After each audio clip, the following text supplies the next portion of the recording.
বদরের প্রান্তরে তলোয়ার নাই, ঘোড়া নাই, ওট নাই, সৈন্য সামন্ত নাই, না খেয়ে হাড্ডি সারা ৩১৩ জন মুসলমানকে নিয়ে আল্লাহর উপর ভরসা করে বদরের প্রান্তরে দাঁড়ালেন।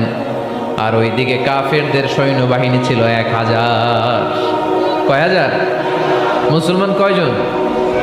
মাত্র ৩১৩ জন। ওদের কাছে অস্ত্র শস্ত্রে সজ্জিত সেনাবাহিনী। বিশ্বনবীর ৩১৩ জনের কাছে তলোয়ার নাই, ঘোড়া নাই, কিচ্ছু নাই। বিশ্বনবী আল্লাহর উপর ভরসা করে এক মুষ্টি বালি নিয়ে ওয়াশাহাতিল ওযু, কাফেরদের চোখগুলো ধ্বংস হোক বলে তিনি বালুগুলো ছড়িয়ে দিলেন। মুহূর্তের মধ্যে ১,০০০ সৈন্যবাহিনীর কাফের সৈনিকদের চোখের মধ্যে ধূলিকণা পৌঁছে দিল কে? আল্লাহর হাবিব সাল্লাল্লাহু আলাইহি ওয়াসাল্লাম বদরের প্রান্তর থেকে এক মুষ্টি বালু নিয়ে বললেন শাহাতিল ওযু, বলে তিনি বালু ছুড়ে মারলেন ১,০০০ সৈন্যবাহিনীর চোখের